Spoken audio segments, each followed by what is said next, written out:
მოგესალმებათ პოდკასტი მემკვიდრეობა.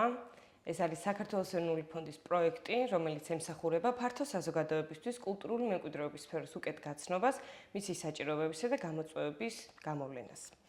მე სალომე ტაბატაძე ვარ, პროფესიით არქიტექტორ-რესტავრატორი და ამჟამად საქართველოს ეროვნული ფონდის მენეჯერი. პოდკასტების ეს სერია შესაძლებელი გახადა ევროპა ნოსტრას ევროპული მემკვიდრეობის საპილოტო პროგრამამ, რომელიც თანადაფინანსებულია ევროკავშირის მიერ. დღევანდელ სერიაში მოგიყვებით გვიანი საბჭოთა მოდერნიზმის არქიტექტურისა და მის შემადგენელი ნაწილების შესახებ. ჩვენი სტუმარია ხელოვნებაცოდნე და კულტურული მემკვიდრეობის მკვლევარი თათია ღვინერია. ის თავად მოგიყვება თავის პროფესიის კვლევებისა და ამ არქიტექტურის ამ ეპოქის შესახებ. გამარჯობა თათია. გამარჯობა. ძალიან დიდი მადლობა რომ მომიწვიეთ და ჩემთვის მართლა ძალიან დიდი პატივია რომ აი ამ სერიებში და ის მომხსენებლები რომლებიც თქვენ წინა სერიებზე გყავდათ, მათი გავაგრძელო ასე ვთქვათ, მათი დაწყებული საქმე და დიდი მადლობა ამისთვის. ასევე ძალიან დიდი მადლობა იმისთვის, რომ თქვენ დაინტერესდით ამ პერიოდის არქიტექტურით, ამ პერიოდის მემკვიდრეობით და ფართო საზოგადოებას გააცნობთ იმ სპეციფიკურ ნიშნებს და აუცილებელ დაცვასთან დაკავშირებით, რომელიც ამ პერიოდისთვის არის სახასიათო და ასევე ძალიან მნიშვნელოვანი ჩვენი ისტორიისთვის. მე გახლავართ ხელოვნებაცოდნე, ამჟამად ვარ თბილისის სახელმწიფო სამხატვრო აკადემიის დოქტორანტი. ჩემი სადოქტორო თემა სწორედ მემკვიდრეობის საკითხებს ეხება და გარდა ამისა, ფაქტობრივად ესე გამოვიდა, რომ უკვე 20 წელია კულტურული მემკვიდრეობის მიმართულებით მუშაობ, ვარ ჩართული არაერთ საერთაშორისო და ადგილობრივ პროექტში და გარდა ამ სირთულისა, რომელიც ამ პროფესიას და ჩვენ საქმეს ყოველ შემთხვევაში, ვინც საქართველოში აქტიურად მუშაობთ, აქვს ძალიან დიდი სიამოვნება ყველაფერი ამის კეთება, იმიტომ რომ ეს არის ერთგვარი გამოწვევა და ძალიან დიდი სიამოვნება ასევე ხშირ შემთხვევაში იმ სასიკეთო შედეგზე. ის არის ძალიან რთული ამის საბოლოო შედეგის მიღწევა, რა თქმა უნდა, გრძელი პროცესია და ხშირად ასე ხდება, მაგრამ საბოლოო ჯამში, როცა პატარა შედეგზეც კი გადიხარ, ეს ძალიან სასიკეთო და სასიამოვნოა. მე მჯერა და იმედს ვიტოვებ, რომ აი ამ კონკრეტულ შენობასთან დაკავშირებით, რაზეც თქვენ უკვე ეს კამპანია გაქვთ წამოწყებული და რაზეც ჩვენ ხაზგასმით დღეს გვინდა ვისაუბროთ, იქნება სწორედ ასეთი კარგი შედეგის მომცემი და ძალიან დიდი იმედი მაქვს ამის, რომ ჩვენი ესეთი დამოკიდებულება, სიყვარული და გააზრება ამ ყველაფრისა სწორ ფორმამდე მიგვიყვანს. მეც ამის იმედი მაქვს ცალსახად. სანამ უშუალოდ სფეროს და ამ თემასთან დაკავშირებით კითხვებზე გადავალთ, მოკლედ რომ მოგვიყვეთ, საიდან დაიწყო თქვენი დაინტერესება ხელოვნებაცოდნეობით, არქიტექტურით და მოდერნიზმით ზოგადად? ხელოვნებაცოდნეობით ჩემი დაინტერესება ფაქტობრივად სკოლის ბოლო პერიოდებიდან დაიწყო, როდესაც როგორც ყველა ვემზადებოდით იმისთვის, რომ რაღაც პროფესია აგვერჩია და სწორედ ჩემ შემთხვევაშიც ესე მოხდა. დავინტერესდი, რომ გამხდარიყავი ხელოვნებაცოდნე და იმართლა ფაქტობრივად ძალიან გამიმართლა ის, რომ არაჩვეულებრივი პედაგოგები მყავდა და სწორედ მათმა სიყვარულმა ეს პროფესია როგორი ერთის მხრივ ძალიან აბსტრაქტული, მაგრამ მეორეს მხრივ ძალიან კონკრეტული, იმიტომ რომ შენ შეხება გააქვს რეალურად იმ ისტორიასთან, იმ სიძველესთან, რაც მართლა შენი საფუძველია, რეალურად მემკვიდრეობა რა არის. ეს არის ნებისმიერი ერის ფესვები, რომელზეც ერი დგას, ხო, რომელზეც და შესაბამისად, როდესაც ამასთან გაქვს აქტიური შეხება, არა მხოლოდ თეორიულად, არამედ პრაქტიკაში, ეს იყო ჩემთვის განსაკუთრებით საინტერესო. იმიტომ რომ ასეთი ტიპის პროექტებში ჩართულობა და მართლა გამიმართლა, რომ ძალიან ბევრ ორგანიზაციასთან და ადამიანთან მომიწია მუშაობა და მიწევს მუშაობა და ამ პრაქტიკულმა საქმიანობამ მე მგონია, რომ თუ შეიძლება ითქვას, რომ პატარა რაღაცა ვიცი ან შეგრძნების დონეზე ვგრძნობ, სწორედ აი ამ პრაქტიკულმა საქმიანობამ მომცა, იმიტომ რომ ერთი არის თეორია და მეორე არის ამის ყველაფრის პრაქტიკაში გააზრება. ეს ერთმანეთის გარეშე არ არსებობს და ამიტომ ყველას ვუსურვებდი, რომ მეტი გამოცდილება, პრაქტიკული გამოცდილება დაეგროვებინოთ ამ მიმართულებით, თუ ისინი აპირებენ, რა თქმა უნდა, ამ საქმის გაყოლას. დიახ, უნივერსიტეტში ზოგადად როგორც ხელოვნებაცოდნე ისწავლით ალბათ ყველა ეპოქას. სამხატვრო აკადემიას კი. და სამხატვრო აკადემიაში და თქვენ აი როდესაც ანტიკური ხანიდან და იქამდე პერიოდები უკვე შეისწავლეთ, მოდერნიზმამდე რომ მოხვედით, აი რა შეგრძნება გაგიჩნდათ? იცით როგორ არის აკადემიაში, რა თქმა უნდა, როგორც უკვე აღნიშნა არაჩვეულებრივი პედაგოგები ჰქონდა და სასწავლო კურსიც ესე იყო განსაზღვრული, რომ ადრეული ცივილიზაციიდან მოვდივართ, ხო, მეტნაკლებად თანამედროვე დრომდე, თუმცა ვერ გეტყვით იმას, რომ ჩვენ აკადემიაში ძალიან კარგად ვისწავლეთ თანამედროვე არქიტექტურა. გამომდინარე იქიდან, რომ მე აკადემია უკვე სადღაც 20 წელია დავამთავრე, შესაბამისად აქცენტი იყო ამ სისტემაზე, ალბათ სხვანაირად არის, მაგრამ აქცენტიც იყო აი ამ სისტემაზე და სტრუქტურაზე სხვანაირად გადანაწილებული და ფაქტობრივად ჩვენთვის თანამედროვე არქიტექტურა მთავრდებოდა მე-20 საუკუნის დასაწყისისთვის უკვე. რეალურად აი სწორედ პრაქტიკულმა საქმიანობიდან გამომდინარე გადაწყდა ისე, რომ აი ამ კონკრეტულ კვლევას ვაკეთებ სწორედ გვიანი პოსტმოდერნისტული არქიტექტურის შესახებ და რაღაც ინფორმაცია იმის შესახებ თუ ვთქვათ როგორი ტიპის არის, როგორი ტიპოლოგიის არის, რა სახასიათო ნიშნები აქვს, ეს არის ერთი არქიტექტურის განვითარების ხაზი, რომელშიც ერთ-ერთი თავია, ასე ვთქვათ, ეს პოსტგვიანი საბჭოთა არქიტექტურა. რაც შეეხება თვითონ აი ამ კონკრეტულად ამ პროფილის სიღრმისეულად სწავლას კი არა და კვლევას უფრო სწორედ ვიტყვი, ამ საკითხში ჩემზე ბევრად კომპეტენტური ადამიანები არიან, მათ შორის ნინი ფალავანდიშვილი, რომელიც წლებია იკვლევს და მისი პროფილი სწორედ ეს არის, ბატონი ლევან კალანდარიშვილი არქიტექტორი, რომელიც ამ მიმართულებით მუშაობს ასევე, ანი ჩარგოლაშვილი არქიტექტორი, რომელიც ასევე ამ პერიოდს იკვლევს და უამრავი სხვა ადამიანი. მე ამ შემთხვევაში ეს არის ჩემი, ასე ვთქვათ, სამუშაოს ერთ-ერთი ნაწილი, რომელშიც შევეცადი, რომ სიღრმისეულად ვთქვათ, ჩავძებულიყავი და ეს ყველაფერი გამოწვეული იყო სწორედ ამ ერთი კონკრეტული შენობის მაგალითზე. ეს არის ტელეცენტრის შენობა, რომელმაც დამაინტერესა, რომელიც ინტერესთან ერთად არის აქტუალური და საინტერესო და საჭიროა დღეის მდგომარეობით და სწორედ აქედან გამომდინარე მოხდა ისე, რომ ამ თემის გარშემო ვიტრიალე და რეალურად ჩვენი გადაკვეთაც სწორედ ამის გამო მოხდა. დიახ, და იქ შევხვდით ერთმანეთს და სხვა შეხვედრის იდეაც იქიდან გაჩნდა და ჩვენ უკვე ერთი სიუჟეტი ჩავწერეთ ლიტაგორას გულისხმობ, სადაც ვისაუბრეთ უფრო სიღრმისეულად საზოგადოებრივი მაუწყებლის ისტორიული შენობის შესახებ. სანამ კონკრეტულად ამ შენობაზე გადავალთ, რომელსაც ბოლოსთვის მოვიტოვებ, დავიწყოთ იმით, რომ თუ არის რაიმე ინდიკატორები მიღებული მსოფლიო სახელმწიფო სფეროში, საიდან იწყება მოდერნიზმი? ზოგადად მოდერნისტური ეს არის ისეთი საკითხი, რომელიც ჯერ კიდევ საბოლოოდ არ არის, ასე ვთქვათ, ჩამოყალიბებული და თავისი რაღაცა მკაფიო საზღვრები არ აქვს. თუმცა მოდერნიზმი და მოდერნისტული არქიტექტურა ერთმანეთისგან განსხვავდება. ხშირ შემთხვევაში ამას ურავენ ერთმანეთს, შეიძლება ვთქვათ, მოდერნულ არქიტექტურაში მოდერნისტული არქიტექტურა იგულისხმობდეს, თუმცა მოდერნული არქიტექტურა და ზოგადად მოდერნიზმი ეს არის მსოფლიოში ერთ-ერთი ყველაზე ისეთი მთავარი მიმდინარეობა, რომელიც მე-20 საუკუნის დასაწყისში დაიწყო. და მათ შორის დასაწყისში, მე-20 საუკუნის დასაწყისში საქართველოშიც იყო ეს ძალიან ძაფრი და ესეთი ძლიერი იმპულსის მატარებელი, ძალიან საინტერესო შემოქმედება დაგვრჩა ამ პერიოდიდან, ვიდრე გასაბჭოებამდე, არა მხოლოდ არქიტექტურული თვალსაზრისით, არამედ მხატვრული შემოქმედებითი თვალსაზრისით და ძალიან საინტერესო და მძლავრი ესეთი ეპოქა იყო ჩვენთვისაც და მსოფლიოშიც.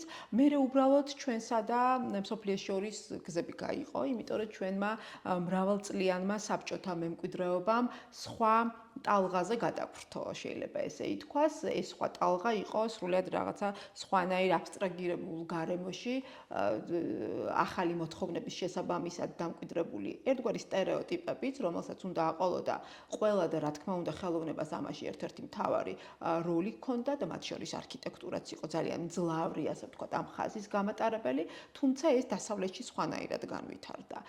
60-იანი წლებიდან საქართველოში და პოსტსაბჭოთა სივრცეს გულისხმობ ამ შემთხვევაში, სწორედ პოლიტიკური ცვლილებების ფონზე ძალიან მნიშვნელოვანია ის, რომ ყველა ეს აი მე-20 საუკუნიდან მოყოლებული აი ამ ეპოქაზე, რაზეც ვსაუბრობთ, ყველაფერი მიმდინარეობს პოლიტიკური, როგორ ვთქვა, აი იმპულსების შესაბამისად, ხო? რაღაცა ცალკეულმა დადგენილებებმა შეიძლება სრულად შეცვალოს მიმდინარეობა, ხედვა, ასე მოხდა სწორედ 50-იან წლებშიც, როდესაც ხრუშოვმა ახალი დადგენილება მიიღო ზედმეტო არქიტექტურის ზედმეტობების მოცილების შესახებ და და რეალურად სწორედ აი ამ პერიოდიდან იწყება ჩვენთვის გვიანი საბჭოთა პოსტმოდერნისტული არქიტექტურა. რეალურად ეს არის 1960-იანი წლები. თუმცა 55 წელს მიიღეს ეს დადგენილება. თუმცა მანამდე გასაბჭოებიდან მთელი ეს პერიოდი რეალურად ჩვენ გვქონდა ესეთი ძალიან ძლიერი სტალინურ არქიტექტურას თუ ვსაუბრობთ, სოციალისტური ხელოვნება და მათ შორის სტალინისტური არქიტექტურა, რომლითაც არის სავსე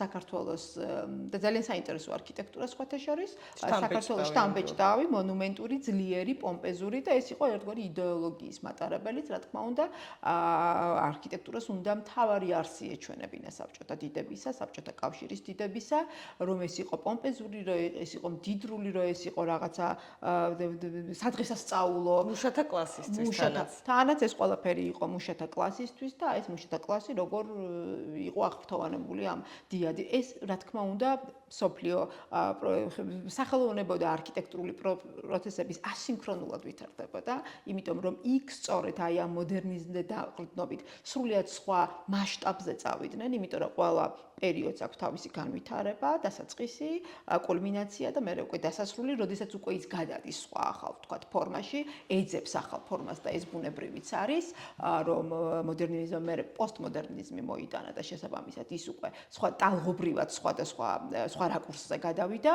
მაგრამ ჩვენთან უცბად შეიქმნა ესეთი ძალიან საინტერესო რეალობა, რომელსაც ასევე თავისი ფაზები ჰქონდა, ხო? ეს საბჭოთა ამპირით წოდებული მონუმენტური ძლიერი არქიტექტურა, რომლის მაგალითებიც ძალიან ბევრი გვაქვს, მათ შორის თბილისში და მე უკვე სრულად მოულოდნელად 55 წლიდან მიღებული დადგენილება, პრინციპში ეს არ იყო მოულოდნელი დადგენილება, ამას ჰქონდა თავისი წინაპირობები და ერთ-ერთი მთავარი წინაპირობა იყო ის, რომ არქიტექტურაზე ძალიან ბევრი ფული იხარჯებოდა. ეს იყო ძვირადღირებული, ნახეთ, აი სწორედ ფინანსური, ეკონომიკური ის რომ გავავლოთ, ესეთი ზღვარი, ეს იყო ძალიან ძვირადღირებული არქიტექტურა და ძალიან ბევრი დრო ჭირდებოდა ყველაფერი ამის კეთებას, იმიტომ რომ გაიხსენოთ თუნდაც რუსთავის, თუნდაც ჭიათურის, ან თუნდაც ნებისმიერი საბჭოთა არქიტექტურის ნიმუში მაგალითი შენობა, ნახავთ რომ აქ არის რაღაცა ნაციონალური დეკორებით, ელემენტებით შემკული, დატვირთული, გადატვირთული ფასადები, რომელსაც ცხადია ამან ყველაფერს უნდა დრო და თავისი ფინანსური რესურსი. შესაბამისად 55 წელს, როდესაც შემოდის უფრო მეტად ნახეთ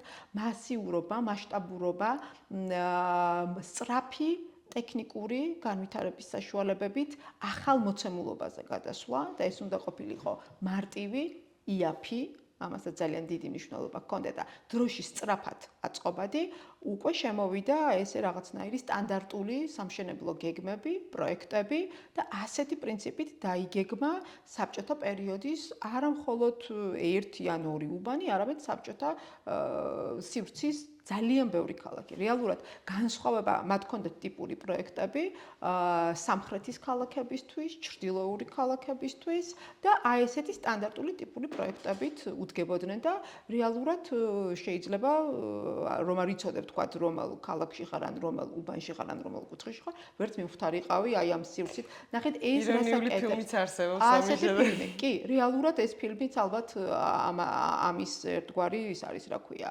ინტერპრეტაცია. არა, ინტერპრეტაცია არა, პირდაპირ ამისი მაგალითია, რომ რეალურად როგორ ხვდები სხვადასხვა ქალაქში და აბსოლუტურად ერთ და იგივე იდენტურ არქიტექტურაში. ძალიან საინტერესოა, აი ეს ცოტა რომ გავშალოთ ეს თემა, როგორი ადამიანები ცხოვრობენ ასეთ სახლებში. ნახეთ, ადამიანები, რომლებიც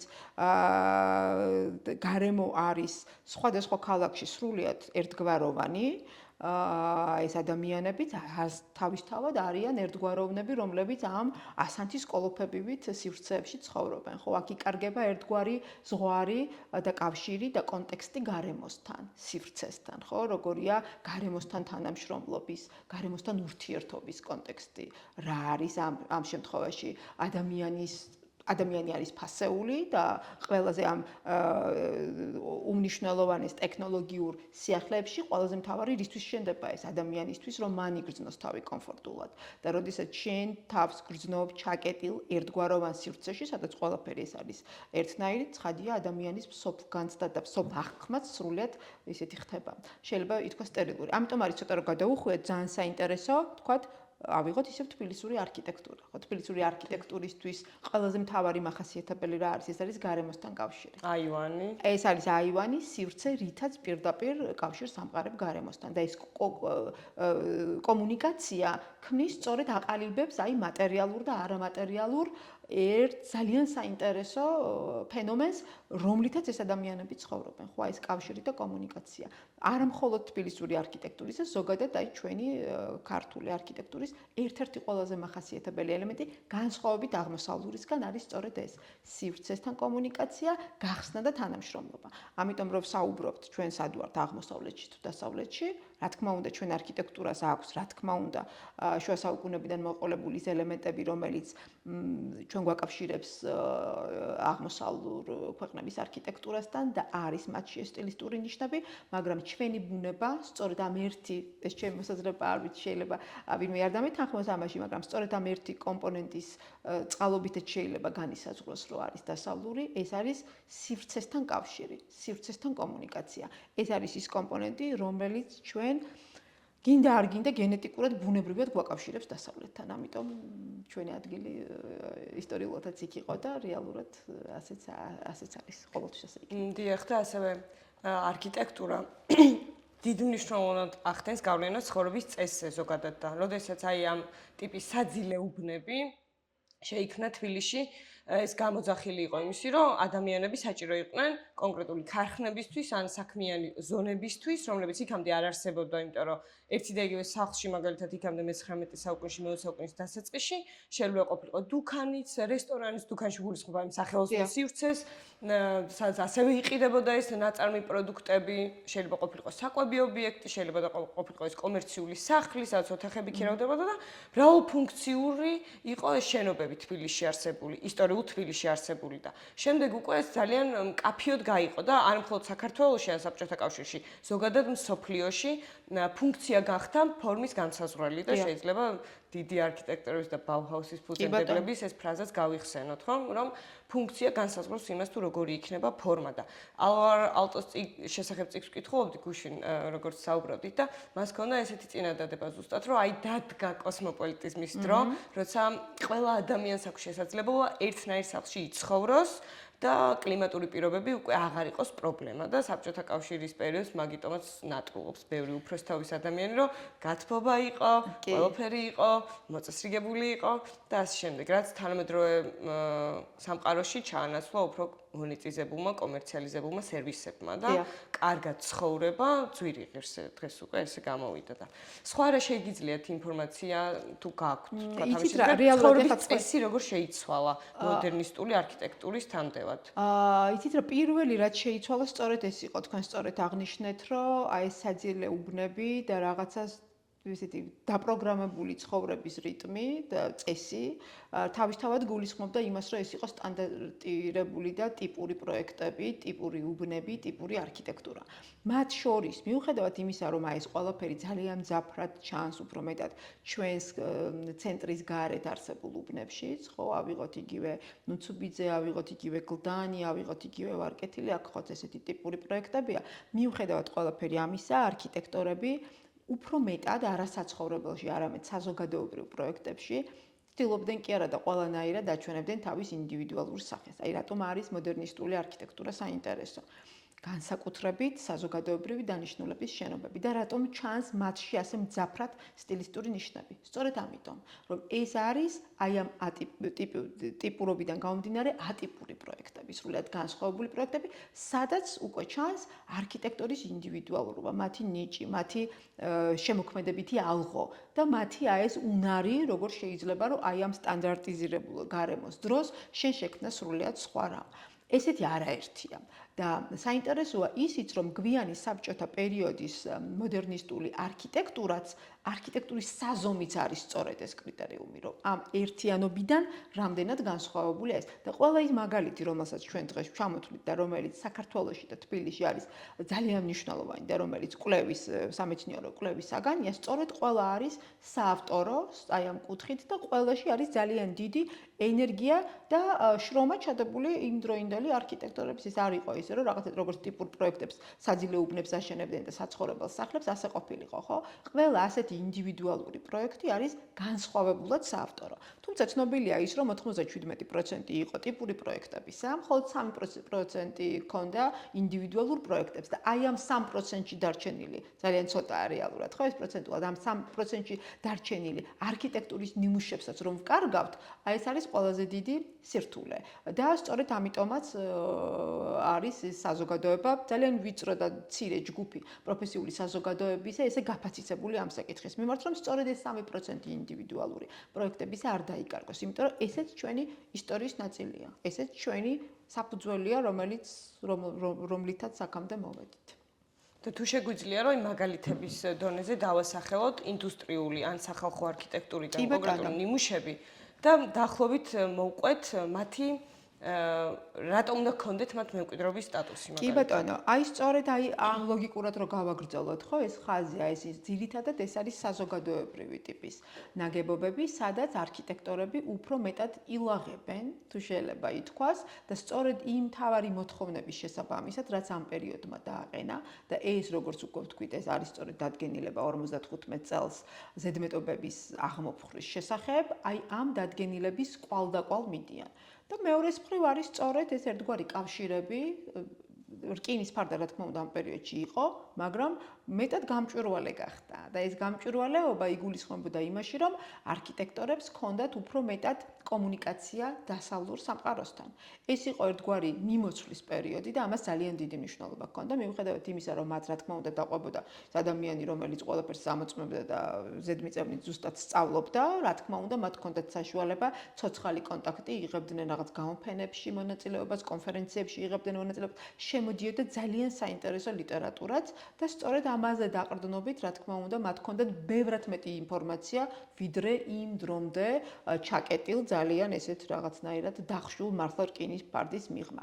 აი ამ გახსნამ ცხადია თავისი სიახლეები შემოიტანა და ეს ძალიან კარგად მიესადაგა სწორედ ეს ნახეთ სიახლეები როგორი იყო ეს არ იყო სისტემას გაქცეული რაღაცა სრულიად underground-ული მიმართულებები არა ეს იყო სწორედ სისტემით მოტანილი სიახლეები რომელსაც არქიტექტორებმა ალღო აუღეს და ამ ალღოს აღება რატომ მოხდა ესე მარტივად მათთვის ვთქვათ აი ამ რელსებზე გადმოსვლა სწორედ იმიტომ რომ მათ ჰქონდათ ერთგვარი საფუძველი და ის წყვეტა არქიტექტურულ საფუძველს გულისხმობ, ხო? ეს კონსტრუქტივიზმისა, რომელიც ჩვენში მე-20 საუკუნის დასაწყისში იყო და მოხდა წყვეტა ამ საბჭოთა ამპირისა, მათ გინდა არ გინდა გენეტიკური მემკვიდრეობითი კავშირი რაღაცა არსებობს და შესაბამისად მათ ეს ძალიან მარტივად გააგრძელეს. ყოველ შემთხვევაში ის მაგალითები, რომელიც დღეს მდგომარეობით ითვლება საბჭოთა გვიანდელი მოდერნისტული არქიტექტურის საუკეთესო ნიმუშები, ამ ხაზს რა თქმა უნდა ძალიან კარგად აჩვენებს. ტელეცენტრის შენობა არის ერთ-ერთი ასეთი მაგალითი, როდესაც აი ამ პროექტს რო შევხედოთ და პროექტის წინა ფაზებს, სადაც ჩანს ეს გარდამავალი პერიოდი 55 წლის დადგენილებამდე და უკვე შემდეგ. გვაქვს ერთი ასევე ასეთი ტიპის საცხოვრებელი სახლი უზნაძის ორში მდებარე შენობა, რომელსაც ზუსტად აი შუაში პროექტირების შუაში მოუსწრო ამ დადგენილებამდე ძალიან საინტერესო კვლევა კეთდება ახლა როგორ შეიცვალა ეს სტილი, საიდან სად წამოვიდა. და რეალურად ჩვენი ტელევიზიის ტელეცენტრის შენობაც ერთ-ერთი მაგალითია. ძალიან საინტერესო ნაგებობები მათ შორის რომელსაც აუცილებლად უნდა გქონდეს ძეგლის სტატუსი და შეიძლება არა მხოლოდ ადგილობრივი მნიშვნელობის ძეგლის სტატუსი და უფრო მაღალ იერარქიაზეც ვიფიქროთ, ეს არის მაგალითად ლაგუნა ვერეს კომპლექსი. უმნიშვნელოვანესი ნაგებობა, ეს არის არ მხოლოდ არქიტექტურული, არამედ ინჟინრული გადაწყვეტით, ხო, საინჟინრო თემას მოდერნისტულ არქიტექტურაში ჰქონდა ძალიან დიდი მნიშვნელობა, იმიტომ რომ მარტივი, იაფი და სწრაფი შენებარი, ასე ვთქვათ, კონსტრუქცია ერთმნიშვნელოვნად იყო განპირობებული იმ მასალაზე, რომელიც უნდა ყოფილიყო სწრაფად აწყობადი. ამიტომ ამ პერიოდში შემოდის საინჟინრო სიახლეები, მათ შორის პანელები, რომლითაც ეწყობა მარტივად ადვილად ეს საცხოვრებელი სახლები. ეს ამან გამოიწვია თავისთავად დაკავშირებული იყო და ერთგვარი კუმულატიური ეფექტი იყო სწორედ ეს, რომ ქარხნები, რომლებმაც აწარმოეს ეს მარტივად ასაწყობი სამშენებლო მასალა, ხო? ეს ყველაფერი ერთმანეთზე არის, ერთმანეთთან არის დაკავშირებული და შესაბამისად ეს ინდუსტრიულმა ერთად მუშაობის ერთიანმა სისტემამ და დამენეჯმენტებამ, როგორც დღევანდელ დღეს ვამბობთ, სწორედ აი ესეთი სწრაფი ქალაქების მშენებლობის შედეგამდე მიგვიყვანა, ხო? და აი ეს თანამედროვე სამშენებლო მასალის ტექნოლოგიების და საინჟინრო სიახლეებმა, რა თქმა უნდა, არქიტექტორებსაც გაუხსნა საზღვრები, გაუხსნა ფიქრის და ერთის მხრივ ფიქრის და მეორეს მხრივ შესაძლებლობების ძალიან დიდი არეალი და მათ გაუჩნდათ საშუალება, რომ მათი ჩანაფიქრი, ვთქვათ, ძალიან საინტერესოდ გადაწყვეტილიყო. აი ესეთია თქო ლაგუნა ვერე. როდესაც ვამ ჯერ სხვათა შორის ძალიან პატარა ტერიტორიაზე ეს ლაგუნა ვერეს კომპლექსი გადასროლილი, გადაჭიმული, მაგრამ იმდენად კომპაქტურად არის, რომ აი ეს მისი ასე ვთქვათ მასიურობა აბსოლუტურად არ იგრძნობა. ძალიან საინტერესო არის გზათა გზების და ხიდების პროფესიამინისტრო. კი, სამინისტრო, სადაც მართლა შედევრალური შენობა და აქ მინდა ერთ ასპექტზე გავამახვილო ყურადღება, როგორ არის გარემოსთან შეთავსებული. ხო, ეს თავდაპირველ გარემოს გულისხმობ და არა ამჟამად სხვა შენობებთან დაფარეს. დღეს არის სხვა და ძალიან სხვა შორის შევნახე იმაზე რა ქვია ერთ-ერთ კონფერენციაზე ბატონ გიორგი ჩახავას პროექტი მიმდებარე არეალის განვითარებისა. დაახლოებით იგივე სტილის შენობები არის, რომელიც მიმდებარედ უნდა განვითარებული იყო და ის ფოტო ვნახე, რომელიც რენდერი იყო ჩანახატი გაკეთებული და ძალიან შთამბეჭდავია. თითქოს მართლა სხვა დროში გამოგზაურებს და გეკარგება რეალურად დროის გაგების განცდა. იმდენად საინტერესოა ის მიმდებარე გარემო. როგორ აკეთებს ლანდშაფტზე, როგორ სვავს, როგორ ითვალისწინებს ყველა ხედვის არეალს, ყველა ცენტრს, ყველა სიმაღლეს და როგორ გენიალურ, აი მართლა რაღაცა კრისტალივით ერთიან მოცემულობას ქმნის, ხო, აი რა არის შედევრალური. ხო, და თვითონ შენობაში მოძრაობა, ცირკულაცია, ანუ ფუნქციები კიდეც ალგეა. ძალიან საინტერესო ნაგებობა არის ჭადრაკის სახლი, რომელიც მნიშვნელოვანია იმდენად, რომ ის ისტორიულ ვერისბახში მდებარეობს და ამ ვერისბახში ძალიან დიდი შენობაა და იმდენად კომპაქტურად და იმდენად კარგ ადგილას არის დასმული, რომ ისი ეს მოცულობა სრულებით არ ჩანს და პირიქით აი ამ სივრცეში რაღაცნაირად ორგანულად არის ჩაწერილი და ძალიან საინტერესო ინტერიერის გაფორმებით ეს ნაგებობაც, სადაც პირდაპირ არის გათვლილი შენობის ფუნქციურ მუშაობაზე. მათ შორის ძირითადი დარბაზი, სადაც ხალხს საზოგადოებას საშუალება ჰქონდა, რომ საათობით ან დღეების განმავლობაში მიმდინარე ამ ჭადრაკის იმაზე რა ქვია თამაშებისთვის ხალხური ედევნებინა და აი ეს მოძრავი დარბაზები, რომლის დროსაც თუ ძალიან ბევრი ხალხი იკრიბებოდა, ესენი იხსნებოდა დამატებით საზოგადოებას ხელოვნურად რთავდნენ ამ სივრცეში. ეხლა თქვენ წარმოიდგინეთ, როგორ მოხდა ამ შენობის შიდა გეგმარების გადააზრება, ისე რომ არ დაარღვია გეგმარებითი სტრუქტურა, არ დაარღვია მხატვრული ელფერი და აი ამ სივრცის გადაწყვეტის კონცეფციას პირიქით ხაზი გაუსვა და როგორი საბოლოო შედეგი მიიღო, ხო? აი ფუნქციასთან როგორ არის ეს ყველაფერი დაკავშირებული. გვიანი საბჭოთა მოდერნისტული არქიტექტურის ერთ-ერთი მთავარი თვისებაც არის ის, რომ ის ზედმიწევნით ზუსტად მიყვება ფუნქციას. აი ეს არის ხაზგასასმელი და ყველა ასეთი შენობის მერე უკვე უპატრონოდ დარჩენას, აი რომ გაიაზროთ, ყველა ასეთ შენობას პრობლემა აქვს სწორედ იმიტომ, რომ მათ წყვეტენ მთავარ ფუნქციას და როდესაც მათი მთავარი სიცოცხლის, ასე ვთქვათ, მიმცემის საშუალება იხშობა, შესაბამისად ის რჩება უფუნქციო და არის კიდევ ის, რომ შენობები ასეთი გვიანი საბჭოთა მოდერნისტული არქიტექტურისა არის დიდი, ძალიან დიდი და ძალიან რთულდება მათი მოვლა პატრონობა, ამით რომ ფუნქცია იკარგება და რეალურად აი ალბათ თქვენს გქონიათ ეს განცდა, რომ რაღაცა ეს ცივ გაყინულ სივრცეებში შედიხარ და რაღაცა დისკომფორტი გექმნება. რეალურად ესეც არის, იმიტომ რომ ყველაფერი აქვს ამ შენობებს გამოცვლილი. უკვე და მე ხდება უკვე რომ ამ შენობებს რა უნდა უხოთ, ვერაფერს ვერ უსამ გარდა იმისა, რომ მიწა გაყიდო მიწად და მოითხოვო ის, რომ შენობა დაიშალოს და მასზე რაღაცა ახალი სხვა განთავსდეს. მაშინ როცა მიდგომა უნდა იყოს სრულიად სხვანაირი, ხო, როგორც არის საერთაშორისო სტანდარტი, როგორც არის საერთაშორისო მაგალითი და რომელსაც აუცილებლად ჩვენს რაღაცნაირად უნდა აი ამ ფერხულში ჩავებათ და უნდა ავყვეთ. როგორც უკვე დასაწყისში აღვნიშნეთ, ძალიან ცოტა ადამიანი არის, რომელიც იბრძვის ამ შენობების გადასარჩენად. მათი ბრძოლა, რა თქმა უნდა, არ არის უშედეგო. ამ შემთხვევაში ხაზგასმით მინდა ჩემ პატივისცემაც და აღვნიშნო კიდეც ნინი ფალავანჯიშვილი, რომელიც წლებია მართლა ამას თავდაუზოგავად აკეთებს. ამას რა თქმა უნდა ყველაფერს შედეგი აქვს, იმიტომ რომ აი ალპური კლუბი გადარჩა მაგალითად, ხო, ეს რესტავრაცია ჩაუტარდება, როგორც ვიცი, მიდის ახლა რაღაცა პროექტი და სწორი მიმართულებით გზების შენობაც გადარჩა. ძალიან კარგია გზების შენობა, ძალიან კარგ მაგალითად შეგვიძლია მივიჩნიოთ თუ როგორ უპატრონო თქვა კერძო ბიზნესმა და როგორ გამოიყენა ეს ისტორიული მნიშვნელობა თავისივე კომპანიის ასიკეთად. კი ბატონო, და ეს რაღაცა ბრენდი სწორედ აი ამ შენობის არქიტექტურული გამომსახველობის საფუძველზე შედგა, ასე ვთქვათ. ეს არის რა თქმა უნდა მაგალითების და ეს რა თქმა უნდა ამ ადამიანების დამსახურება არის, რომლებიც მუშაობენ, თუმცა რა თქმა უნდა საზოგადოებას მათ შორის და სახელმწიფოს და კერძო ინვესტიციას ამ შემთხვევაში ბიზნეს და დეველოპერებს გულისხმობ, რომლებსაც აქვთ ნაყიდი ან გადაცემული ასეთი უძრავი ქონება, ყველაზე მთავარია მათი განათლება.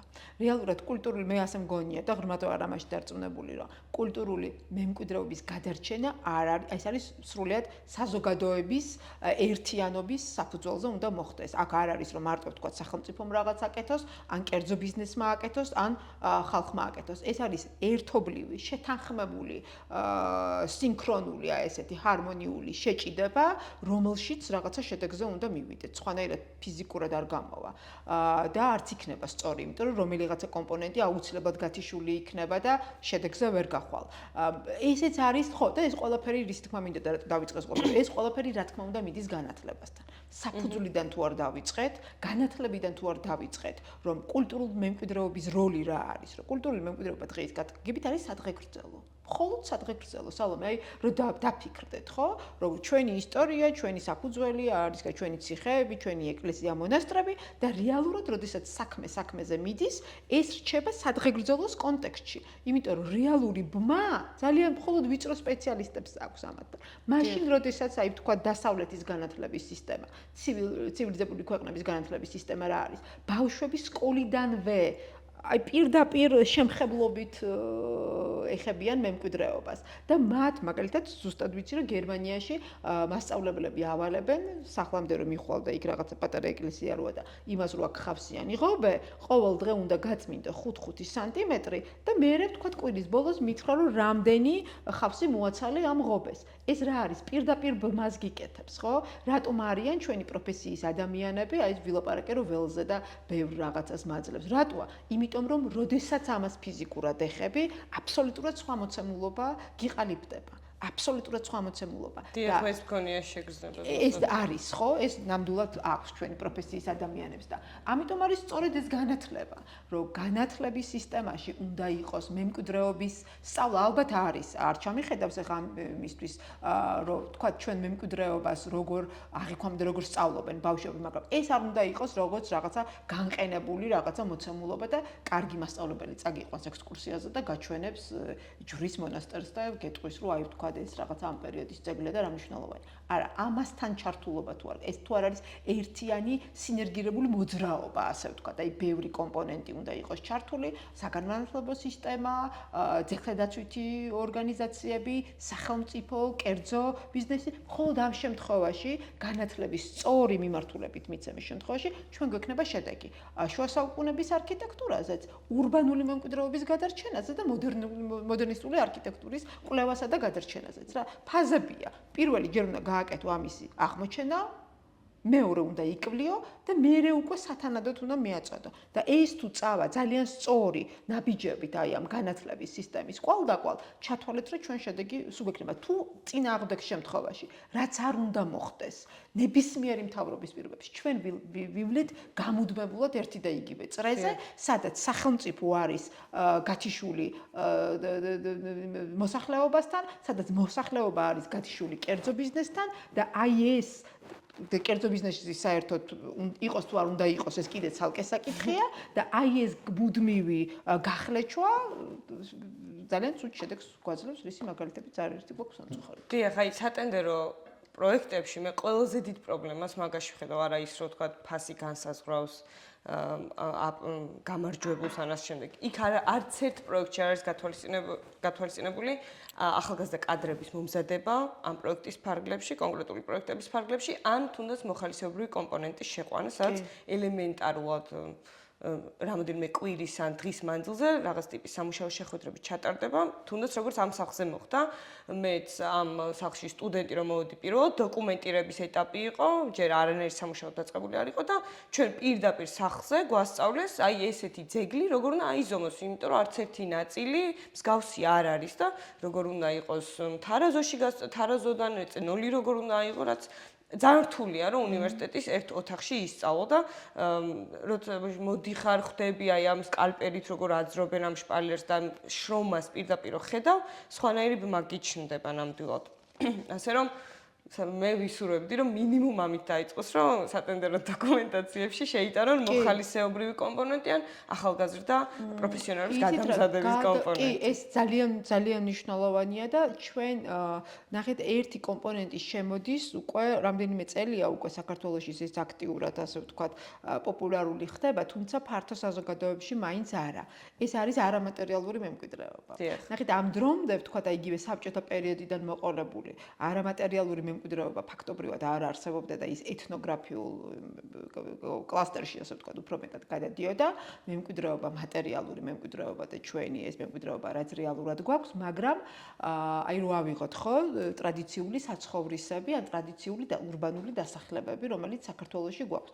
არ არსებობს მათი სრულყოფილება არამატერიალური მემკვიდრეობის გარეშე, ხო? რატო არის განსაკუთრებული მაგალითად თუშური ფარდაკი? სწორედ იმიტომ, რომ ის რწმენა წარმოდგენები, ის ტრადიციები, ის ცხოვრების სტილი, რომელიც იმ ადამიანს ჰქონდა და ის ბუნება და გარემო, რომ გამოვიდოდა და აი ამ ყველაფერს დაინახავდა, იქიდან გამომდინარე ის აკეთებდა აი ამ თუშურ ფარდაკს. შესაბამისად, აქ მატერიალური და არამატერიალური მემკვიდრეობა არის ერთმანეთთან ჰარმონიულად ერთიანობაში, ხო?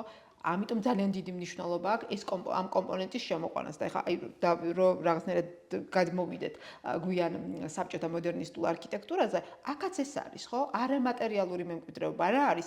მისი ფუნქცია. სწორედ ის, რაც მას თავდაპირველად ჰქონდა, რითიც ის ცოცხალი იყო, ერთგვარი მამოძრავებელი, ასე ვთქვათ, ძალა, რომლითაც ის ცოცხლობდა. ტელეცენტრის შენობაზე რომ მივიდეთ, რატომ არის მისი გეგმარება ასეთი და არა სხვანაირი? სწორედ იმიტომ, რომ ის იყო გათვლილი სატელევიზიო გადაცემებისთვის და ამ ტელეცენტრის ფუნქციონირებისთვის. სწორედ მაგიტომ მოხდა მისი ასე დაგეგმარება.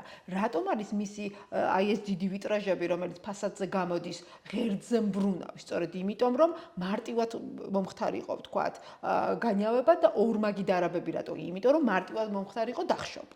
ანუ არის არქიტექტურული დეტალები. საინტერესო არის ის, რომ არქიტექტორი ამ ყველაფერს როგორ ოსტატურად იყენებს და როგორ ათამაშებს და რას იღებს საბოლოოდ, აი ამაში გამოიხატება ძეგლის განსაკუთრებულობა და მნიშვნელოვანება და არქიტექტორის ოსტატობაც, ხო? ამით იზომება მე უკვე საბოლოოდ მისი მხატვრული ღირებულება. აი ეს, მაგრამ თავარი არის სწორედ მისი ფუნქცია. რატომ მოხდა ამ კომპლექსის აშენება სწორედ იმ ადგილას და სწორედ ამ 2 ჰექტარზე გამოყოფილ ნაკვეთზე? იმიტომ, რომ ეს იყო მნიშვნელოვანი იმ პერიოდის ერთ-ერთი ნაგებობა, ფუნქციური ნაგებობა და ამ ფუნქციას მოყვა უკვე დანარჩენი სხვა ყველაფერი. ისევე როგორც ფუნქციის არსებობას და ფუნქციის გამართლებას მისდევს ერთგვარ ლეიტმოტივად გვიანი საბჭოთა მოდერნისტული არქიტექტურის განვითარების ხაზიც. და შეგვიძლია რომ ეხლა თუ საბჭოთა მოდერნიზმში, გვიან საბჭოთა მოდერნისტულ არქიტექტურაში და შუა საუკუნეების არქიტექტურაში ერთი და იგივე კომპონენტებია, ტექნოლოგიური, იქაც არის ინჟინერული გადაწყვეტები, ხო, და დღესაც გავათანაბროთ ამ ძეგლების მნიშვნელობა საზოგადოებისთვის. და ანუ თუ შეიძლება ამის შემდეგ იმ მნიშვნელობა, უფრო დიდი მნიშვნელობა მივანიჭოთ მეცაუკუნის არქიტექტურას. იცით როგორ არის? კი, მესმის, რასაც მეკითხებით, ჩვენი კანონმდებლობის მიხედვით, ჩვენ გვაქვს იერარქიულად ყველაზე მაღალი იერარქია არის ეს მსოფლიო მემკვიდრეობის ძეგლი და ის ძეგლები, რაც საქართველოში ამ იერარქიის ქვეშ არის, ასე ვთქვათ, აღნუსხული, შემდეგ გვაქვს ეროვნული მნიშვნელობის ძეგლები და შემდეგ გვაქვს ადგილობრივი მნიშვნელობის ძეგლები. ჩვენ გვაქვს ობიექტის სტატუსის გათანაბრებული, ასე ვთქვათ, იერარქიაც, რომელიც არის ძალიან ისეთი სუსტი, იმიტომ რომ 6 თვეში თუ არ წარადგინე ან ხელახლა არ მიანიჭეს სტატუსს და სხვა შორის ეს შენობა სწორედ აი ამ 6 თვის ძეგლების ობიექტობაში იყო შეყვანილი, რეალურად ეს არის მხოლოდ სია და არანაირი იურიდიული სტატუსი მას არ აქვს. თუმცა, ნახეთ, კითხვას რომ ასე დაუბრუნდეთ, მცხეთის ჯვარიც ან სვეტი ცხოველიც შეიძლება იგივე იერარქიის იყოს, როგორც ვთქვათ, ტელეცენტრის შენობა, რომ მისი მნიშვნელოვანება საზოგადოებამ აღიაროს, თუ ეს არის იმ ხელამხატვრულ არქიტექტურული ღირებულების, რომ მას კონდეს ეროვნულობის თვალსაზრისით რაღაცა განსაკუთრებული მნიშვნელობა, მრავალი კომპონენტიდან გამომდინარე, შეიძლება რომ მას თქვა ეროვნული სტატუსით მიენიჭოს. დღევანდელ მსოფლიოში არსებობს ძალიან ბევრი, მთელი ლე კორბიუზიეს ჩვენ საუბრობდით, მემკვიდრეობა არის მსოფლიო მემკვიდრეობის ქვეშ მოქცეული, ხო? ხუთივე კონტინენტზე ყველაზე მაღალი იერარქია ფარავს. შესაბამისად, რა თქმა უნდა, შესაძლებელია. იმიტომ რომ თუ ის ამჟღავნებს კონკრეტული ძეგლი, კონკრეტულად ზოგადად ძეგლი ამჟღავნებს ყველა იმ ნიშან-თვისებას, რომლისთვისაც ის შეიძლება ადგილობრივ, ეროვნულ, ადგილობრივ და მსოფლიო მასშტაბის დონეზე იყოს მნიშვნელოვანი და საინტერესო, რა თქმა უნდა, მას შეიძლება რომ ივანიჭოთ ყველაზე მაღალი იერარქიის სტატუსი. ჩვენთან ესე არ არის. ჩვენ არ გვაქვს ესეთი ძეგლები, კი არა და ძალიან ბევრ შენობას არც აქვს სტატუსი და ისინი, აი როგორც ვთქვით, ყველაზე დაბალ იერარქიაზე მომლოდინეთა რიცხვში არის შეყვანილი. ეს რატომ არის? ნახეთ, იმიტომ რომ აი ჩვენ გავყვეთ ძეგლების აღრიცხვის პრინციპს. საბჭოთა პერიოდში კულტურული მემკვიდრეობის უძრავი ძეგლის სტატუსი ჰქონდათ მხოლოდ ეკლესია-მონასტრებს. ციხე-სიმაგრეებს, ანუ საკულტო და საფორტიფიკაციო ნაგებობებს. თანდათანობით მერე უკვე, აი სადღაც საბჭოთა პერიოდზე 70-80-იანი წლებიდან შემოდის ინვენტარიზატორებს შემოაქვთ თანდათანობით ურბანული დასახლებები და საერო არქიტექტურა, საცხოვრებელი სახლები. ნახეთ, უკვე თანდათანობით შემოდის ეს კომპონენტი.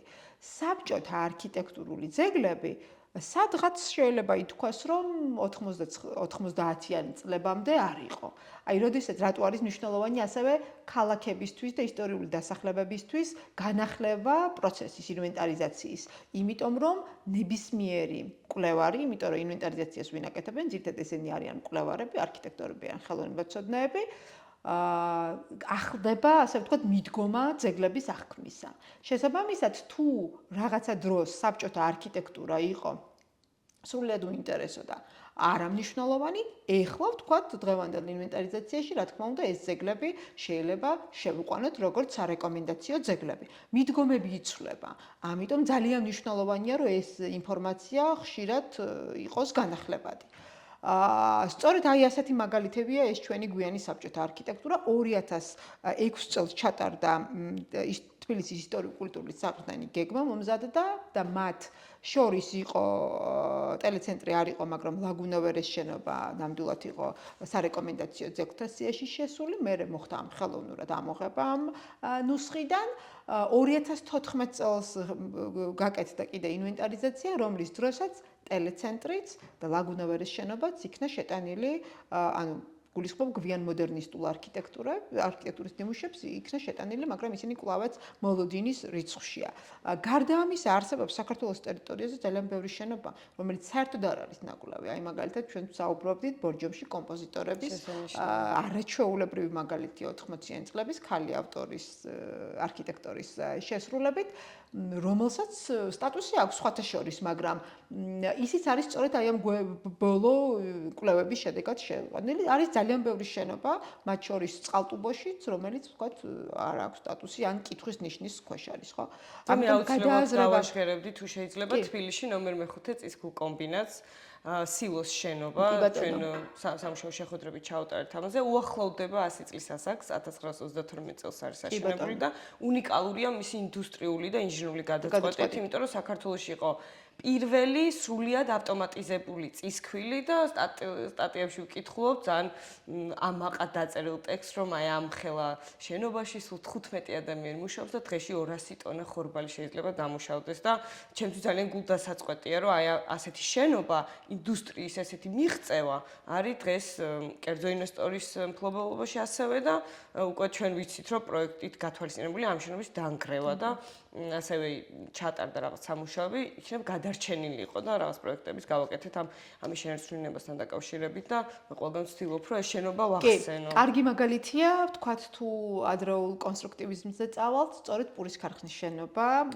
რომელიც ჩუღურეთშია და რომელიც გადარჩა, კარგი მეპატრონის ხელშია და შესაბამისად აი სრულად შეინარჩუნა მან თავისი არქიტექტურული გამოსახულება და ფუნქციაც აქვს ნაწილობრივ. ქარხანა არ არის, მაგრამ ნუ ყოველ შემთხვევაში ძალიან ისეთი აქტიური ფუნქციის არის და ძალიან საინტერესოა. ხო, აი იგივე აი ამ ორ გადარჩენილ შენობის მაგალითზე რო ვისაუბროთ, საქართველოს ბანკისა და ეს პულის ქართულ შენობა ორივე არის საუკეთესო მაგალითი იმისა, როგორ შეიძლება კულტურულმა მემკვიდრეობამ დამატებითი, მათ შორის ფინანსური, მათ შორის ტურისტული, მათ შორის რეპუტაციის თვალსაზრისითაც ძალიან მნიშვნელოვანია, რომ კარგი ბენეფიტი მისცეს მეპატრონეს.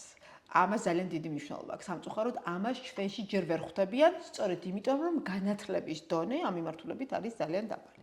მე მიწევს სულ გამოდმებით ამ ჩემ საქმიდან გამომდინარე ინვესტორებთან შეხება და ყველაზე რთული სამუშაო მათთან არის სწორედ განათლება. იმიტომ რომ რეალურად მათ არ ესმით, მათ არ იციან, ვთქვათ, რა ღირებულების ობიექტს ფლობენ. და ხშირად აი გვიწევს რომ დამატებით აი ვთქვათ ვიმუშაოთ და ავუხსნათ და უყვებით რომ ეს მნიშვნელოვანი და მე როგორც კი ჩააგდებ საქმის კურსში, მე შეიძლება ვთქვათ რაღაცა გამოყვნენ. აი ასეთი მაგალითებია თბილისში ძალიან ბევრი შენობა და ძალიან მიხარია რომ ბოლო დროს შემოვიდა ერთგვარ მოდად ინტერიერების ვთქვათ გადაკეთებისა და ძალიან ბევრი მხატვრობა აღმოჩნდა ასეთ სახლებში, ხო? აი როგორც კი მეპატრონეს უყვები რომ აი აქ შეიძლება მხატვრობა იყოს და ეს მხატვრობა შენთვის ძალიან კარგია, იმიტომ რომ უნიკალურ სივრცეში ხვდები, ისინი აი რამდენიმე შემთხვევა ასეთი მქონდა რომ აი მოყვებიან ამაზე და ძალიან საინტერესო მაგალითებიც გვაქვს ერთ-ერთი რომის 4-ში არსებული ქართველიშვილის სახლის უნიკალური მოხატულობა და კიდე არაერთი. მაგრამ ამას ყველაფერს სჭირდება ძალიან ესეთი დროში არის გაწელილი და მიზანმიმართული მუშაობა, თუმცა რაღაცა შედეგზე გავდივართ. აი ამ შემთხვევაშიც არის უფრო მეტი სამუშაო, იმიტომ რომ გვიან მოდერნისტული არქიტექტურის პრობლემა რა არის? ძალიან ცოტა დრო არის დღევანდელობამდე გასული. ხო და ჩვენთვის მეხსიერება რა არის? აი რომ ვთქვით რომ მემკვიდრეობა სადღეგრძელოდ აღიქვამს ჩვენი საზოგადოება. სწორედ ის რომ რაც უფრო მეტი დრო არის გასული და რაც უფრო შორს არის ის შენი ცხოვრებისგან უფრო მეტად ღირებული გეჩვენება. აი ეს გვიანი საბჭოთა პერიოდი ჯერ არ არის ისე შორს და შესაბამისად საზოგადოებაც ამას თუმცა რა თქმა უნდა არ უნდა გავაკეთოთ ისე რომ გამოუსწორებელი და არასწორი სულები გავაკეთოთ. აი აქ აუცილებლად უნდა აღვნიშნო იმელის შენობაზე რომელი წელი იყო, აღარ მგონი 90-იანი წლები იყო, როდესაც მოხსნეს თამარა ბაკელიას არაჩვეულებრივი ბარელიეფები მისი ფასადიდან, სწორედ იმიტომ რომ ლენინი და სტალინი, მარქსი და ლენინი თუ რაღაც ეგეთი იყო გამოსახული და მართლა არაჩვეულებრივი ერთიანი კომპოზიცია, რასაც აი ამ ყველაფერს გიყვებოდა, ის მოიხსნა და რეალურად დაიკარგა. ასევე დაიკარგა მოგწონს არ მოგწონს ეს კიდე ცალკე თემა, აი ვთქვათ ქართული ქანდაკების განვითარების ისტორიისთვის ძალზედ საინტერესო მონუმენტები, რომლებიც მოიხსნა და რომლებიც უბრალოდ დაიკარგა. ხო, როცა შეიძლებოდა ისინი ვთქვათ ისეთ სივრცეში გადატანილი იყო, სადაც სულ ტურისტული არ ყოფილიყო, მკვლევარს საშუალება ექნებოდა, რომ რაღაცნაირად შეესწავლა, თქვათ, საიდან სად მოვედით, ხო? ჩვენში როგორ განვითარდა მაგალითად ქანდაკება ან პლასტიკური ფორმა ან ასე შემდეგ, იმიტომ რომ ამ საბჭოთა პერიოდს ჰქონდა ძალიან დიდი რაოდენობით ეს მონუმენტური ისენი, ხო, თქვათ, რაღაც პატარა დასახლებებში შევხვედრივარ აი ესეთ ფორმებს, საბჭოთა პერიოდის მონუმენტურ ფორმებს, რომლებიც დარჩენილია და ჯერ რაღაცნაირად ვერ მოხერხდა მათი აღება. მე იმას კი რომ უფრო დაეტოვებინათ, მაგრამ ყოველ შემთხვევაში შეიძლებოდა ერთ სივრცეში რაღაცნაირად ამისი მოქცევა იმისთვის, რომ იცით რა, ისტორია, კარგიცა და ცუდით, შენი ისტორია რეალურად, აი ვთქვათ, დღევანდელი არქიტექტურა, ხო, რაც შენდება ჩვენ ისტორია და რეალურად არქიტექტურა ასახავს იმ გარემოს, იმ მოთხოვნებს, რომელშიც ვცხოვრობთ. შეიძლება კონკრეტულად მე თქვენ და 5 ადამიანს ან 200 ეს არ მოწონდეს, მაგრამ ფართო ცოტა რომ გავზუმდეთ რეალურად, რასაც უკვეთავ, იგივეს იღებ. ამიტომ ამის ყველაფრის საფუძველი მე მგონი რომ ამის ყველაფრის მკურნალობა, ასე ვთქვათ, მე მგონი რომ ცოტა საფუძველშიც უნდა. აი ამის თქმა მინდოდა მეც რომ ამ შენობებზე დაკვირვება და დიდი აქცენტის გაკეთება დაგვეხმარება, რომ ჩვენ ვიცით, რომ საზოგადოების ერთ ნაწილს, რომელსაც ენატრება, თქვა საბჭოთა კავშირის პერიოდის ცხოვრება, რაღაც დიდი ნაწილისთვის ასევე არის ტრავმასთან, ტერორთან და ჩაგვრასთან დაკავშირებული და მათთვის მისაღებია პირიქით, რომ მოისპოს ის შენობები, რომლებიც მათ ახსენებს, თქვა ამ პერიოდს, მაგრამ მე ვთვლი, რომ ჩვენი ერი თვითონ აი ამ ტრავმიდან ვერ გამოვა ჯანსაღი, თუ პირიქით უფრო აქტიურად არ დავაკვირდით, პირიქით უფრო ღიად არ მოვყევით ის ამბები, რომლებიც ამ შენობებში ხდებოდა, ხო? თუნდაც ცეკა შენობა ავიღოთ, ხო? იქ რა გადაწყვეტილებების მიღება ხდებოდა და ასე შემდეგ და იქამდე არსებული 20-30-იანი წლების საბჭოთა შენობებში, როცა ეს ტერორისტული დაკითხვები და ასე შემდეგ გარაჩენები იწერებოდა, აი ეს თუ არ ვაქციეთ მუზეუმად და ჩვენ მუდმივად არ გამოვიყენეთ თვით რეფლექსიისთვის, რომ ისევ იქ არ აღმოჩნდეთ. დროს ეგეთი პერიოდი ჩანს, რომ ისევ იქით მივდივართ. ამას ძალიან ეხმარება არქიტექტურა და თვალსაჩინოება ამ არქიტექტურის. კი, რა თქმა უნდა, ამას ძალიან ეხმარება ისევე როგორც არ შეიძლება, რომ ჩვენი ძალიან მნიშვნელოვანი არქიტექტურა, იგივე ურბანული არქიტექტურა მოვსპოთ, რაც არ უნდა ისეთი პერიოდისა იყოს. არასასურველი პერიოდისა, ისე არ შეიძლება, რომ ის ყველა ეპოქა გავანადგუროთ, მხოლოდ იმიტომ, რომ ის რაღაცა განსაზღვრულ პერიოდს ეკუთვნის. თუმცა, აი აქვე უნდა შევეწინააღმდეგოთ ჩემ თავს და უნდა ვთქვა, რომ არსებობს ისეთი შენობები, რომელსაც სიამოვნებით დავანგრევდი, მაგალითად ერთ-ერთი ასეთი არის ბილტმორის შენობა, რომელიც არც ერთ კონტექსტში არასდროს არ შეება და სხვათა შორის ძალიან საინტერესო საბჭოთა არქიტექტურას ბაშვება, რა ქვია, ამახინჯებს პირდაპირ მარტივად რომ ვთქვათ, ხო? არის ასეთებიც, რა თქმა უნდა, მაგრამ საბოლოო ჯამში გააზრება და შესწავლა, სწორი მიდგომა და არასირაქლემას პოზაში ჩადგომა და თავზე ნაცრის მიყრა, რომ არაფერს ვერ ვხედავ და არაფერი არ მესმის, არ მოიტანს შედეგს. რა თქმა უნდა, მნიშვნელოვანი არის, რომ ეს ყველაფერი გქონდეს ჯერ დანახული, მერე შესწავლილი, მერე გააზრებული, თავისი დადებითი და უარყოფითი მხარეებით, ხო? ყველაფრით. რომ არის ასევე გვიან საბჭოთა პერიოდის არქიტექტურული ნიმუშები, რომლებიც არ არის, ვთქვათ, მაღალი მხატვრული ღირებულების და მათი სირთულე რაც არის, ან არასრულყოფილება რაც შეიძლება რომ იყოს, ესეც იყოს გაანალიზებული და თქმული. ამიტომ უნდა იყოს კრიტიკა. კრიტიკა არის ძალიან კარგი. კრიტიკა არ არის ის, რომ მხოლოდ რაღაცა აქო ან რაღაცა აძაგო. არამედ უნდა იპოვო კრიტიკის დროს დადებითი და უარყოფითი მხარეები, რომ ამის შედეგად ანალიზი, კრიტიკის საფუძველი რა არის, რომ რაღაცა გაიაზრო და რაღაცა კონკრეტული დასკვნა გამოიტანო რაღაციდან. და როდესაც ამ ორს ცუდს და კარგს პირობითად ვამბობ, ხო? დადებით და უარყოფითს ვერ აანალიზებ და არ აკეთებ და ან ერთ მხარეს ხარს უვდარმოხებ, დასკვნით შესაბამისი არ გავნის. ამიტომ ძალიან საღი გონება ჭირდება მემკვიდრეობის შესწავლასაც. არის შემთხვევები, როდესაც სულ საუბრობთ დადებით, უბრალოდ გაძლევს საშუალებას, რომ ყველა დადებითი კომპონენტი იყოს გააზრებული რაღაცა ობიექტებზე.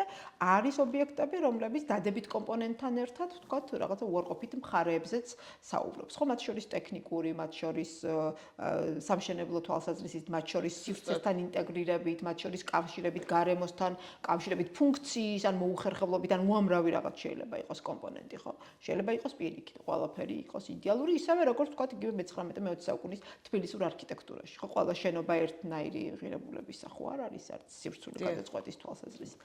შესაბამისად, ესეთია პოსტმოდერნისტული არქიტექტურაც შეფასების თვალსაზრისით, რა თქმა უნდა, ამას ჭირდება ძალიან დიდი საქმეა, სწორედ ის, რომ მაღალ პროფესიულ დონეზე მოხდეს ამისი კვლევა. თითეული ობიექტის გააზრება, აი მრავალკომპონენტიანი და ამას ვერ გაიაზრებ, რომ ერთი მხოლოდ არქიტექტურული ნიმუშია, იმიტომ რომ გარემოსთან, სივრცესთან კავშირსაც ძალიან დიდი მნიშვნელობა აქვს. აი ამ მრავალკომპონენტურობით მოხდეს, ვთქვათ, მათი შეფასება და ამ შეფასების საფუძველზე სწორი რეკომენდაციების მიცემა, როგორ შეიძლება ეს ყველაფერი გადარჩეს ისე, რომ არ გაფუჭდეს, არ დაზიანდეს და სასიკეთო იყოს ყველასთვის, მათ შორის იმ ქალაქისთვის, იმ გარემოსთვის, იმ ხალხისთვის, თუნდაც მეპატრონისთვის, რომელიც მას ჰყავს. და ამ ყველაფერს სჭირდება, რა თქმა უნდა, ეს დროში არის ძალიან გაწელილი პროცესი, ამას სჭირდება ჯაფა, ეს არ არის მარტივი, რომ ეხა ესე ვიღაცამ რაღაც ისე თქვას და ესე მოხდეს, ამას სჭირდება ჯგუფი, ამას სჭირდება თანამოაზრეები, ამას სჭირდება კამათი, ამას სჭირდება განხილვა, ამას სჭირდება საზოგადოების ჩართულობა, ამას სჭირდება სახელმწიფო უწყებების დახმარება, მათ შორის მუნიციპალიტეტების დახმარება, რომ ესეთი პროექტები გაიაზროს ჯერ უმთავრესად.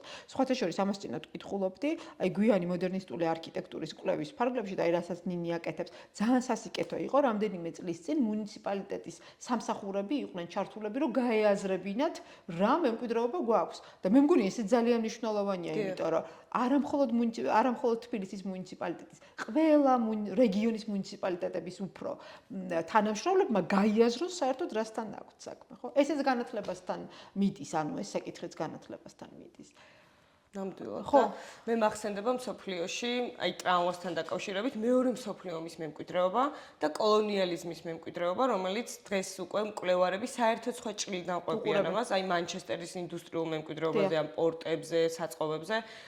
იყო მოვისმინე ძალიან საინტერესო ინფორმაცია, რომ დღეს უკვე იქ კონკრეტული ვაჭრის სახელს კი აღარ ამბობენ ამ შენობებთან დაკავშირებით. თლიანად შეიცვალა თხრობის მანერა და იქ უკვე იმ მონების, იმ ჩაგრული ადამიანების კოლექტიური სახელი ითქმება, რომ ვაჭარმა კი არა აშენა ეს ყველაფერი, ანუ აი ამ ადამიანების შრომით გაკეთდა და იგივე შეიძლება ვთქვათ სამხრეთ ამერიკის ქვეყნების, ან ცენტრალური ამერიკის ქვეყნების ქალაქებზე, სადაც ამ ევროპულმა ცივილიზაციამ ძალიან ინტენსიურად და კოლონიალიზმის ძალადობრივი მეთოდებით შეიტანა კონკრეტული არქიტექტურა, რომელიც ადრე იყო ღირსშესანიშნავი და დღეს უკვე არის მონობის და აი ამ მთელი კაპიტალისტური სისტემის დასაწყისის მაჩვენებელი და მე ვემხრობი იმას, რომ არ დავკარგოთ და მივყვეთ ამის კვლევას, კრიტიკულ კვლევას, იმიტომ რომ ორივე მხარე უნდა ჩანდეს, როგორც სილამაზე, დეკორატიულობის და ფასადის და ასევე ის ბნელი მხარე, რაც აი ამ სიმდიდრის შექმნას რა თქმა ჭირდება. უნდა, ეს არის კომპლექსური, მრავალკომპონენტური და მრავალდისციპლინური შეიძლება ითქვას, იმიტომ რომ ეს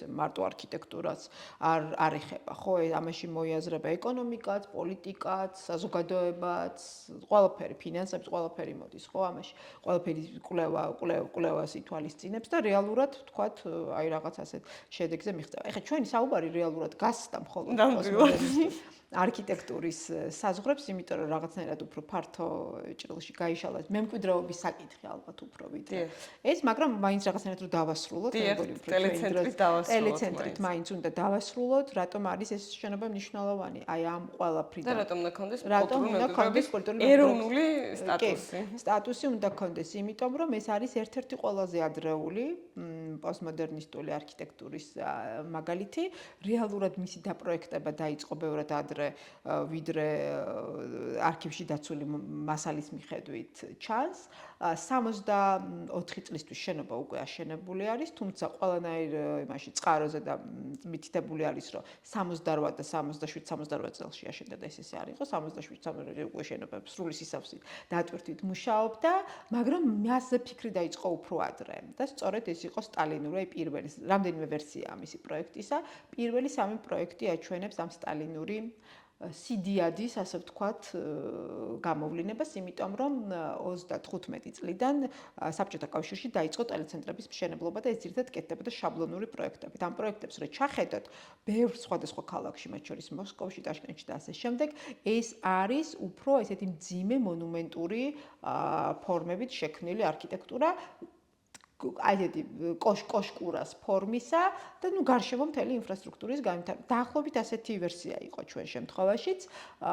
ორი ვერსია იყო ასეთი, ერთი იყო უფრო ჰორიზონტალურად გაშლილი ნაგებობა, მაგრამ სწორედ აი ამ 55 წლის დადგენილების შემდეგ იმდენად შეიცვალა პროექტი, რომ აი ცოტა გიჭირს კიდეც, რომ ნამდვილად ერთ და იგივე ავტორის ხელწერა. ეს ნიშნავს იმას, რომ არქიტექტორა ამ შემთხვევაში არჩილ კურდიანს გულისხმობ.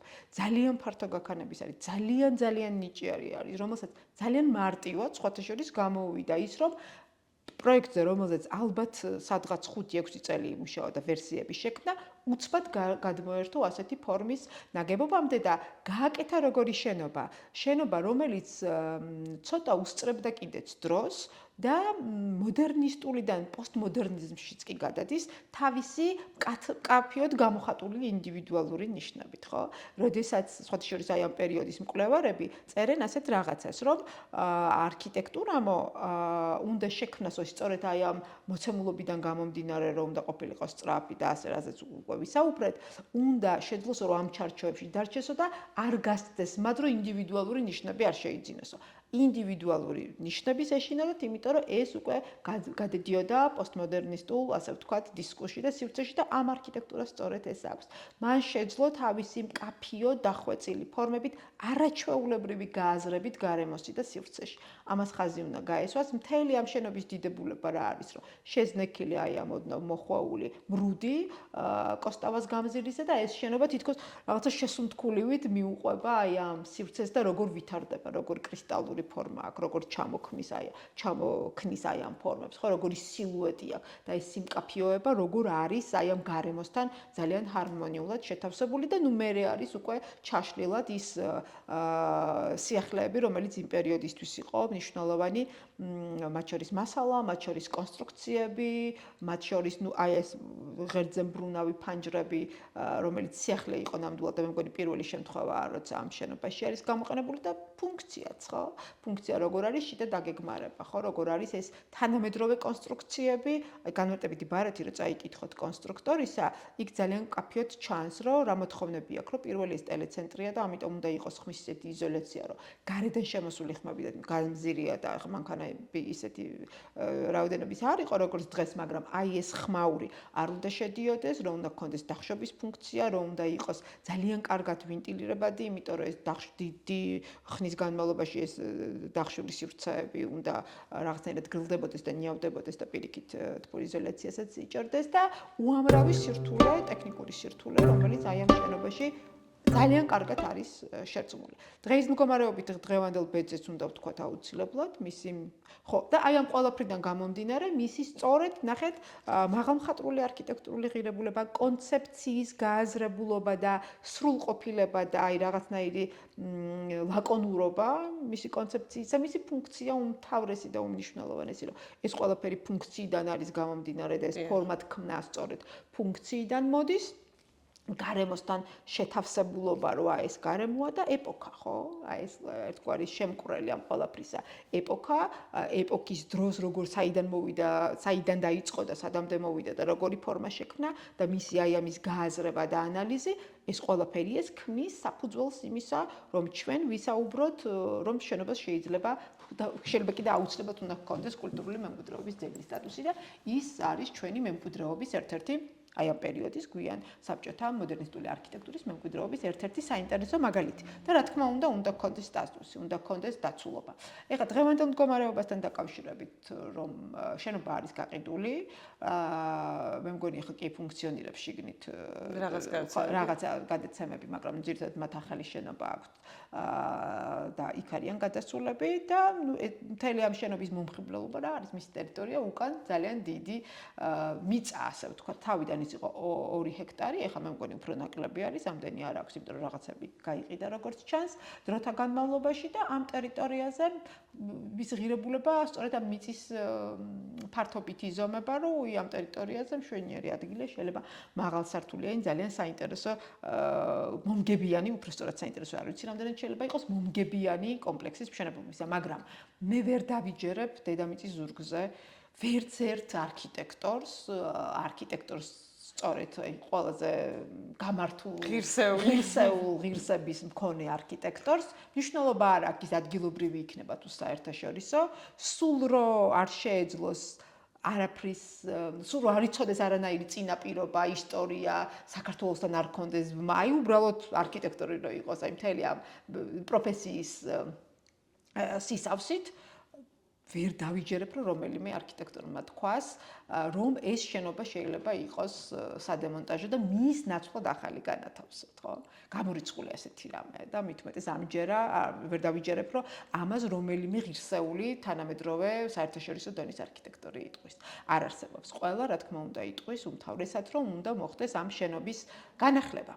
ამ შენობის განახლებას, რა თქმა უნდა, ბევრი სირთულე ექნება თან, ესეც რა თქმა უნდა, აბსოლუტურად ნორმალური არის, ფინანსურადაც ალბათ უფრო მეტად წამგებიანი არის, შეიძლება იქ კონსტრუქციული დაზიანებები აქვს, რომელიც უფრო მეტ ჩარევას, მაგრამ საბოლოო ჯამში ამ შენობის გადარჩენით, რა ხდება ამ შენობის გადარჩენით, ხო? ერთი რომ მნიშვნელოვანი ძეგლი გადარჩება ქალაქში, მნიშვნელოვანი ძეგლის გადარჩენასთან ერთად ამ შენობას აქვს შესაძლებლობა აბსოლუტურად, რომ მან ძალიან ბევრი კარგი სასიკეთო ბენეფიტი მოიტანოს და მათ შორის მატერიალური თვალსაზრისითაც ამ მატერიალური თვალსაზრისის ბენეფიტებთან ერთად მას შეუძლია რომ პირდაპირ ვამბობ რეპუტაცია გაუსწოროს ყველა იმ ჯგუფს, რომელიც მასთან შეიძლება იყოს დაკავშირებული და ასოცირებული და ამას აქვს ძალიან ბევრი დადებითი ნაწილი. მე არ მგონია, რომ დღევანდელი საინჟინრო ტექნოლოგიებიდან გამომდინარე იყოს ისეთი რამ, რისი გადარჩენაც ან განახლებაც არ შეიძლება. თუმცა უნდა აღნიშნო ისიც, რომ კვლევას რო ვაკეთებდი, ყველგან არის ხაზგასმული, რომ საბჭოთა პერიოდის შენობები დაახლოებით მათი ტექნიკური მდგრადობა 40 წელზე არის გათვლილი.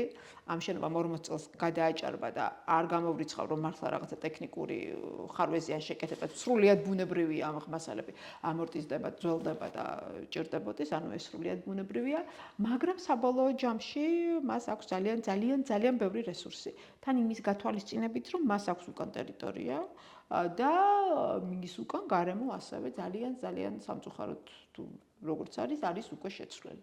ამიტომ მე არ მგონია რომ იყოს ეს утоპია ამ შენობლის გადარჩენა პირიქით. აქ არის მონდომება, მე არ ვარ ეკონომისტი და ვერ დავითვლი ბიუჯეტურად როგორ შეიძლება ეს იყოს ციფრებთან ძალიან შორს ვარ, თუმცა შინაარსობრივად და კონცეპტუალურად მგონია რომ იმდენად მეტი ბენეფიტი იქნება, რომ ვერ გადაწონის ეკონომიკურ უკუგებასაც, რომელიც არ მგონია რომ ასევე იყოს, რა პირიქით მგონია რომ ეს იქნება ძალიან კარგი რამ. და ეს შესაძლებელია, იმიტომ რომ ამისი მაგალითები ბევრი არის, რამდენიმე საქართველოში, თუნდაც BBC-ის შენობა, საქართველოში საერთაშორისო თვალსაზრისითაც და არ მგონია რომ ეს იყოს утоპიური აზრი. პირიქით ძალიან რეალისტური ამბავი მგონია ეს. ну გვიანი საბჭოთა მოდერნისტული არქიტექტურა შეიძენს თავის წონას. შეიძენს თავის წონას. კი, შეიძენს თავის წონას და ხშირად ვისაუბრებთ ამაზე. კი, ხშირად ვისაუბრებთ, ამიტომ ძალიან დიდი მადლობა იმისთვის, რომ მართლა ძალიან კაი რაღაცა მოიფიქრეთ. ძალიან დიდი მნიშვნელობა აქვს სწორედ ასეთ თემებზე ადამიანებთან საუბარს. ეს ალბათ Facebook პლატფორმაა თქვენი, მაგრამ რადიოთი შეიძლება, იმიტომ ძალიან ბევრი ადამიანი ასეთ გადაცემებს ისმენს რადიოთი, როცა ვთქვათ მოძრაობს ან მანქანით ან თუნდაც ის ადამიანები, რომლებიც ზოგადად ბებიები და ბაბუები, რომლებიც სახლიდან არ გამოდიან და რადიოთი მე მიყვარს რადიო და რადიოთი სარგებლობენ, შეიძლება რომ ყველა პლატფორმა იყოს ამისთვის გამოყენებული, იმიტომ რომ მემკვიდრეობა ზოგადად არის ჩვენი საფუძველი. მტერი რომ შემოესწრებოდა ქვეყანას რას აკეთებდა პირველი, რას ანადგურებდა, სწორედ იმას, რაც იყო შენი იდენტობასთან დაკავშირებული. თუ ამას ცელავ, საფუძველი აღარ გაქვს და ვეღარ იზრდები. ამიტომ ეს არის მემკვიდრეობა, რომელიც არის სულ ცოცხალი. გამუდმებით ცოცხალია, არის არაგანახლებადი რესურსი და აი მართლა თუ არ შევთან ჩვენ ამდენი ისტორიისა და ამდენი მრავალფეროვანი მემკვიდრეობის პატრონებმა ეს თუ არ შევინარჩუნეთ, შევინახეთ და გავუფრთხილდით ყველა ერთად უბრალოდ ჩვენი იდენტობა წაიშლება მარტივად. დიდი მადლობა თათია დროის დათმობისთვის, ასეთ საინტერესო ინფორმაციის გაზიარებისთვის და ღრმა ჭრილში გააზრებისთვის, ესეთი თითქოს ზედაპირული თემის. მადლობა ჩვენს მსმენელს და მაყურებელს, რომ ჩვენთან ერთად იყო და ისმენდა ამ ყველაფერს, რაზეც დღეს ვისაუბრეთ. იმედი მაქვს, მიიღეთ საინტერესო ინფორმაცია ასევე და რაღაც ახალი დეტალებიც ამ ეპოქის, ამ არქიტექტურული და სოციალური ეპოქის შესახებ. კომენტარებში გთხოვთ გაგვიზიარეთ თქვენი აზრი საბჭოთა მოდერნიზმის შესახებ, მოდერნისტული არქიტექტურის შესახებ და თბილისში თუ არის თქვენი რომელიმე საყვარელი შენობა ამ პერიოდის წარმომადგენელი. მადლობა, შეხვედრამდე.